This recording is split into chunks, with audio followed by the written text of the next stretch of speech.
कहते हैं कि दिल में जुनून हो और हौसले बुलंद हो तो रास्ते कितने भी मुश्किल और लंबे क्यों ना हो, मंजिल कभी ना कभी मिल ही जाती है।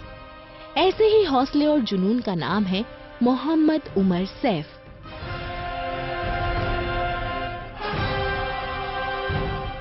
जिन्होंने अपनी जिंदगी परिंदों की भाषा जानने, उनका व्यवहार समझने और उन्हें बचाने की कोशिशों में लगा दी। इन्होंने परिंदों की जबान समझने और उनसे बातचीत करने के अनोखे तरीकों का विकास करने में कामयाबी हासिल की।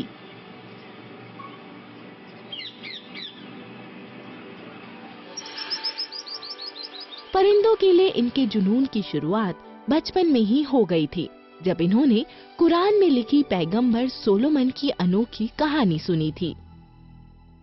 जब हम छोटे थे तो इसकी शुरुआत बहुत छोटे से हुई, तकरीबन 10 साल के रहे होंगे। और चूंकि हम मुस्लिम हैं तो हमारे यहाँ कुरान जो है पढ़ा जाता है, उसकी शिक्षा हमारे यहाँ दी जाती है। तो उसमें मैंने एक बार पढ़ा कि एक प्रॉफिट थे सोलोमन। तो प्रॉफिट सोलोमन की ये खास बात थी कि वो सभी जानवरों से बात करते थे। तो छोटे थे, हमें भी जिज्ञासा हुई, हमने भी ईश्वर से प्रार्थना की कि हे मेरे मालिक, क्या ऐसा नहीं हो सकता कि मैं भी जानवरों से बातचीत करने लगूं। तो वो जो बीज था जानवरों से बात करने का, उस पर हम जब छोटे थे तो तय कर लिया भाई हम लाइफ साइंस में ही जाएंगे और चिड़ियों की भाषा और परिंदों के संरक्षण के लिए ही काम करेंगे। परिंदे परिंदे और परिंदे, बस एक ही जुनून उमर सैफ के मन में था और 10 साल की छोटी सी उम्र से परिंदों को समझने की कोशिश करने लगे। एनवायरमेंटल साइंस में पीजी करने के बाद इन्होंने बायो अकॉस्टिक विज्ञान का गहन अध्ययन किया और उत्तर भारत में पाए जाने वाले खूबसूरत परिंदे हार्नबिल को अपने रिसर्च के लिए चुना।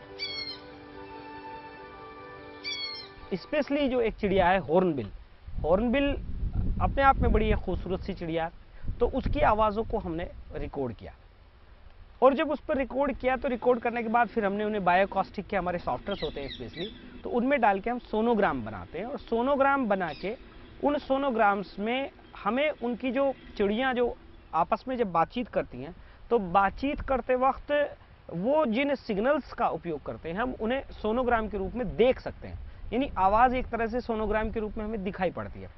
तो फिर हमने उन सिग्नल्स को अलग अलग वोकल सिग्नल्स को अलग अलग आइसोलेट किया और आज तकरीबन जो है 25 साल बाद, यानी जब 35 से 36 साल मेरी उम्र है, तो जब शुरुआत से लगे थे इतने साल बाद आज जाके मैं ये समझने लगा हूँ कि मैं चिड़ियों से थोड़ी सी उनकी भाषा को, उनकी बात करने के तरीके को, उनकी जो आपस में वो कम्युनिकेट करते हैं उसे मैं समझने लगा हूँ। और भारत में हम 1-2 लोग से ज़्यादा नहीं है जो बायोकॉस्टिक्स स्पेशली पर काम करते हैं। हार्नबिल की भाषा समझने के बाद भी उमर सैफ ने अपने सपनों को और बड़ा कर लिया और इन्होंने एनवायरमेंटल साइंस से जुड़े कुछ नौजवानों को साथ लेकर TGS नाम की एक NGO की शुरुआत की और परिंदों की वीडियोग्राफी और आवाजों को रिकॉर्ड करवाना शुरू किया ताकि पूरी दुनिया में चिड़ियों की भाषा और व्यवहार को समझने की कोशिश कर रहे रिसर्चर्स को भारतीय परिंदों से जुड़ा ऑडियो विजुअल डेटा आसानी से अवेलेबल कराया जा सके और इंटरनेशनल लेवल पर बर्ड्स कंजर्वेशन प्रोग्राम्स को बढ़ावा मिल सके। हॉर्नबिल्स के अलावा जो दूसरी हमारी स्थानीय चिड़ियाँ हैं, हम उनकी आवाज़ों को लगातार रिकॉर्ड्स करते रहते हैं, हमारी टीम रिकॉर्ड करती रहती है और उनका एक हम लोगों ने आर्काइव बनाया है साउंड्स का, यानी अगर किसी को चिड़ियों की भाषाओं पे काम करना है तो वो हमारे आर्काइव से उन्हें फ्री ले सकता है, उसके लिए कोई पैसों की ज़रूरत नहीं है, हम लोग सबको जहाँ तक होता है उसे फ्री देते हैं। उमर सैफ ने उत्तर प्रदेश के नेशनल बर्ड सारस क्रेन के कंजर्वेशन के लिए भी लगातार कोशिश की, जिसकी वजह से आज ये परिंदे यहाँ के खेतों में फल फूल रहे हैं। Umar Saif international wet conservation organisation के साथ मिलकर फल खाने वाले बड़े चमगादड़ों के कंजर्वेशन प्रोग्राम से भी जुड़े हैं और पूरे साल इनकी पॉपुलेशन पर नजर रखकर इन्हें बचाने की कोशिश कर रहे हैं।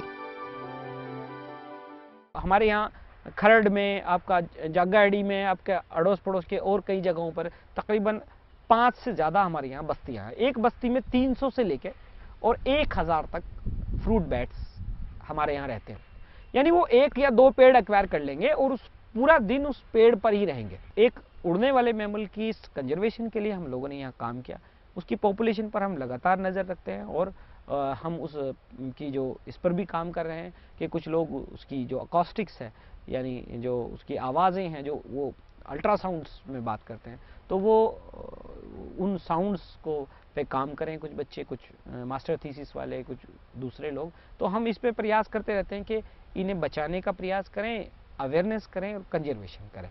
तो इंटरनेशनल कम्युनिटी को हम इन्फॉर्म करते हैं। उमर ने अपनी प्रेरणा पैगंबरों, ऋषि मुनियों और वैज्ञानिकों की शिक्षा को बनाया और इन्हीं की शिक्षाओं पर चलकर सैफ आज प्रकृति को इंसान की जिंदगी का अहम हिस्सा मानते हैं। उमर सैफ ने जिंदा दिली की एक मिसाल कायम की। अपनी बेबसी पे रोना है बेहिसाब, जिंदगी थोड़ी सी है और तमन्नाएं बेहिसाब, और अगर खुदा चाहे तो कुछ मुश्किल नहीं, दुनिया में भी तख्त मिले और जन्नत भी जाए बेहिसाब।